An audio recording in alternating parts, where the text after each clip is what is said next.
Welcome back, guys. So we will start with the BiPredicate, and I will tell you how BiPredicate will help us to test our condition. Let's first start with by creating one by function. By function. So if you look at here, this is also available in the same package, Java util function. When you click on that, the by functions basically what happens here is sorry, I came to the wrong topic. It should be BiPredicate. Okay, BiPredicate. So if you look at BiPredicate, which will accept one input, and whatever you are seeing there, this is nothing but the object of your output.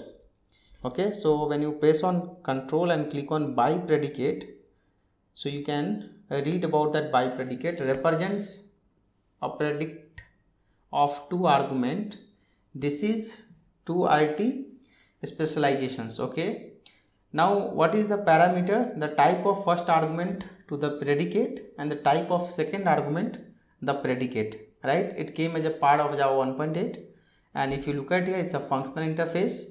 Here it has a method called test. Earlier we have seen that apply method, right? Apply method, but here this guy has a method called test, and if you look at, always the return type of this method is the boolean. So whatever you supply object, your return type is going to be true or false, right? So it will test your conditions. And it also has a method called and. So BiPredicate, basically you can combine two BiPredicate by using and. So and you know that both conditions is fulfilled, then it will be true, otherwise it will be false. And then we have something called negate. So negate is basically, it's nothing but opposite. So whatever test will give you, it will give you the opposite. So when you call negate, it will give you the opposite. And similarly you have something called or. So either one predicate or second predicate. So we will see that. So you can do that, control O. So you can see that there are basically four methods: test, and, negate, or in the BiPredicate. We'll see that one by one, right? So the main aim of BiPredicate is it will help you to test your conditions. So let's write one BiPredicate. Let's say my first object is a string and the second is, let's say, integer. Okay, and I'm going to write one BiPredicate where it is A comma B, same arrow, and inside that what I'm going to write, return if a string A dot length, right, if is equal to 4, and then your function should always end with the colon, right? So what will happen here when we supply the string now? Okay, when A dot length equal to sorry, it should be B. So let me tell you now how this will work. So this is your string and second one is the integer. So when you supply, when you call the length, it will compare with this. When both matches, you will get true, otherwise you will get a false. So how do you test that? Let me make this as a static. So I can do BiPredicate dot test, and then let's say I can write here hello Java 8. Okay, and let me supply here 10, right? See, so I can see that whether it is printing true or false. And then I can also write 9, right? Now let's run that. See here, you are getting that true and then false.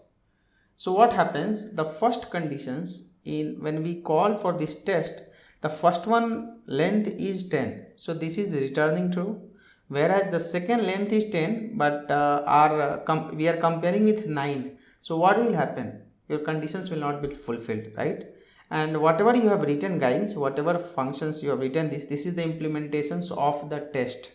This is the implementations of the test, because in BiPredicate what you have, test, where is the implementations for this test? So basically when you go here and when you press control and click on open implementations, right, and when you just click on this, it is coming here, right? So let me do one thing again. Let me go back. Example 1, go to the BiPredicate. So basically this is nothing but where what is your class name. You can look for your class name here. So your class name is basically this one, right? Example 1, right? So when you will click on that, see, this is the implementations, which means wherever you write this function, this is nothing but implementations of the test method what you have in the BiPredicate. Now you understood how this BiPredicate will help you to basically test your conditions.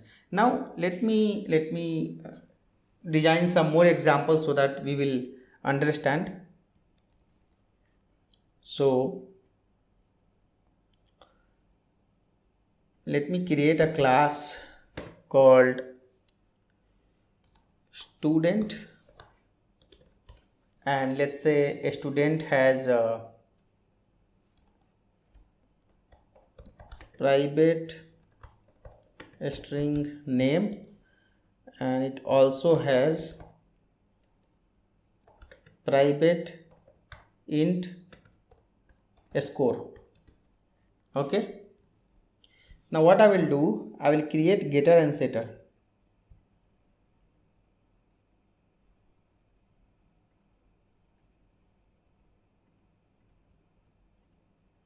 Okay, and then I will write this on the top. Okay, then I'll create one constructor. Go to the source, generate constructor. Okay, and then I will override that toString method because I want to see what is the value in the object. So I will override the toString, right?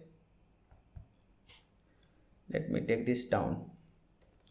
So if you look at here, what you have a class called a student which has two fields, one parameterized constructor and then toString method. So now what I am going to do is I am going to create one BiPredicate here, and this BiPredicate will test some condition. Okay, so how do you test that? Static, I don't want to create the object, and I will write BiPredicate.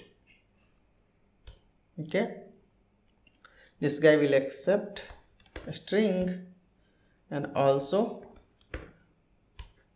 integer, and it's a BiPredicate. So accept name and a score.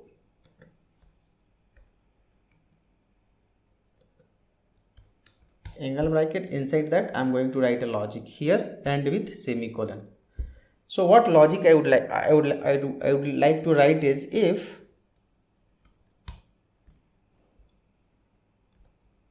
a score greater than 80, let's say, then you just print name plus topper. So like this guy is topper, right? And then you return true because you have to return. And then you write else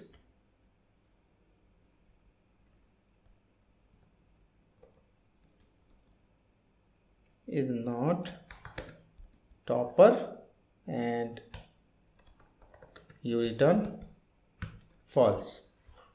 See why you have to return, because this is the implementations of the test method, and you know that test method return type is the boolean. So you have to have, right, you have to return because the test method return type is the boolean, and you are writing the implementations for the test. So you can see that your class is ready. your predicate is ready. Now let me create some list of a student.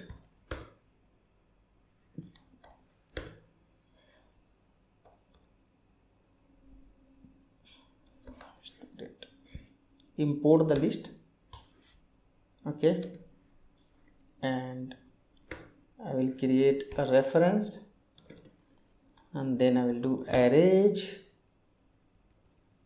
from Java util dot as list, and inside that I will write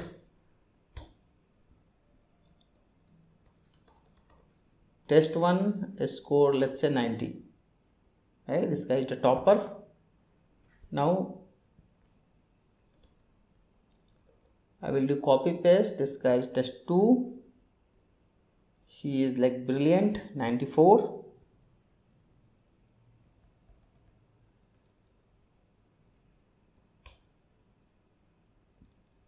And then there is other kind of a student like me, always look for 33 passing marks. And then there is one more kind of a student, college dropout, 2 marks. Okay, now your list is also ready. So how do you test that? You have this BiPredicate, right? So you can do, see, there are 2 ways you can test that. One, you can directly call BiPredicate and you can call the test method. In the test method, I can say here just RAM and let's say 90. There are 2 ways of doing that. And other I can do that, Mohan, and then let's say 34. So if I run this, what will happen? My BiPredicate will get called and you can see that Ram is topper, Mohan is not topper. Got it? The other way of doing that is, whatever we have written here BiPredicate, okay, we can basically run one for loop.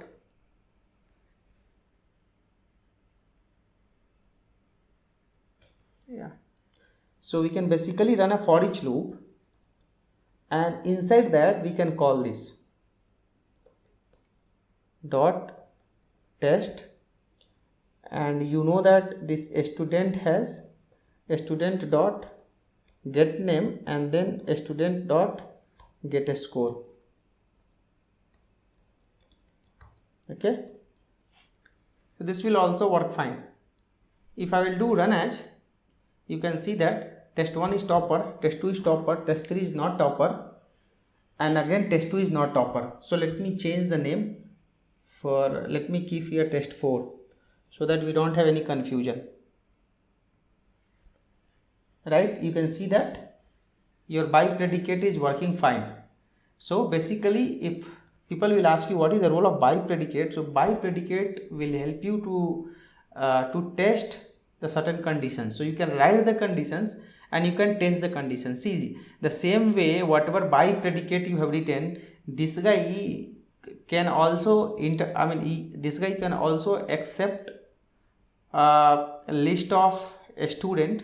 It can accept and then it can process. Okay, it's up to you. So again, one more thing, guys, if you look at here this BiPredicate, I am taking 2 input actually, a string and integer, right? And where I am using it, so a score I am using it for the comparison, whereas name I am using that for the printing purpose. Okay, so now when you are designing a BiPredicate, it's up to you. How do you want to utilize this both the input? So if you look at my previous example, I have utilized both the input, right, and final by, but always your return type should be boolean, right? So here you can see that here I utilized in the different way, where I put a check on this score, but this I used for my printing purpose.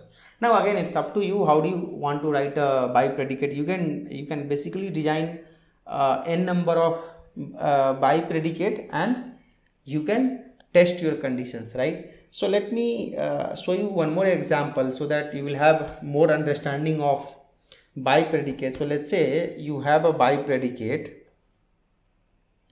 which will take integer and it will take a string, right?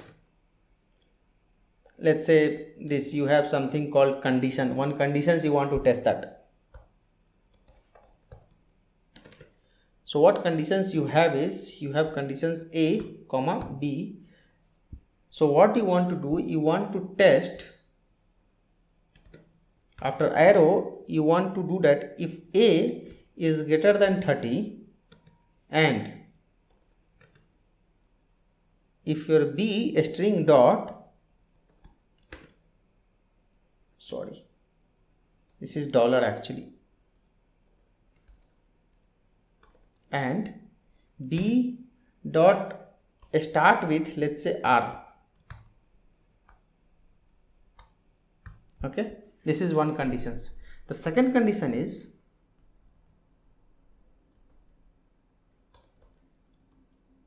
which is conditions 1, if this guy less than 30 and start with T. You got it? So you have two BiPredicate here. You have two BiPredicate. One is greater than 30, start with R. One less than 30, start with T. Let me test that, these conditions. So I'll do one thing for my convenience.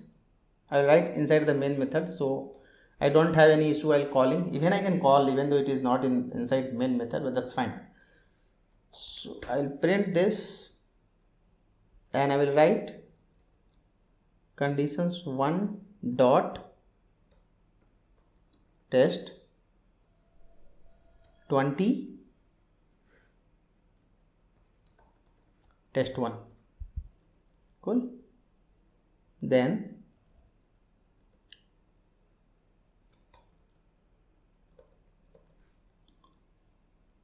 here I can write R test 2, this is 30 and this is 50. I am writing a different test conditions because I need to see that where it will come true and where it will come false. Okay, so this is my conditions. Now let's test this. The first condition, let's test that. So you can see that false, false, false. Why all three false came? We need to understand why this all three false came. All three came false. So you look at for these conditions, it should be greater than 30 and start with R. So if you look at your second test, see, first of all, this is not greater than 30, this will be false. This is also not greater than 30, though it is starting with R, but it's a AND operator, so this will be false. The third one is not starting with R, so this will be false. Now you know that I have told you BiPredicate has a method called negate, right? BiPredicate has a method called negate. So if I will do dot negate dot test, so as I told you, if you try to remember, so negate, what it will do, it will change your result of the test. So whatever was coming false, it will come true now. So whenever you will call negate on the BiPredicate, and when you will call test, so whatever would be the result of the test, it will be reverse. So you can see that now your all three output is nothing but true. Now take the same example. If you also remember, I told it has a two method, or and AND. So what I am going to do now is, I will not use negate here. Instead of negate, I will use or, and after or you need to supply one more BiPredicate. So here also or this, and here also or this. So now let's see that what is the output. See, here you can see that in second conditions you have A less than 30 and it start with T, right? It should be less than 30. So this time your this condition should be true. First will be false because first is greater than 30 and start with T, but you have OR condition, so either one by predicate is true, you will get answer as a true. So that is the you can see that true, false and false. The reason why you got true first, because if you look at the conditions, the first by predicate will be false, this will be false, but the second by predicate it's OR, okay, it's OR. Second is going to be true because it's a less than 30, yes it is less than 30, starting with T, yes it is starting with T, so this will be true. But again this will be false because what happens here is your first conditions will not be fulfilled, second by predicate will not be fulfilled, so both will result into false. Here again the third one, both will result into false. You can look at these conditions and you can look at this by predicate. Now let's copy the entire thing, and instead of OR, if you write AND, so now it's combinations of both, so it is going to be, everything is going to be false for AND, right? False, false, false, because you know that the Boolean conditions, this guy is false, and see if this is false and true, so basically it will be false because the AND operator, either both should be true or both should be false, right? So here one false, one true, false, here also false, here also false. So now you understood how OR and negate work, right? So these all three method, negate and test. So basically we had only 4 method: test, negate, OR and AND I have covered all the method of the by predicate. With this I'll close the video. In next video we'll start with some other concept of Java 8. Thank you guys, thank you for watching this.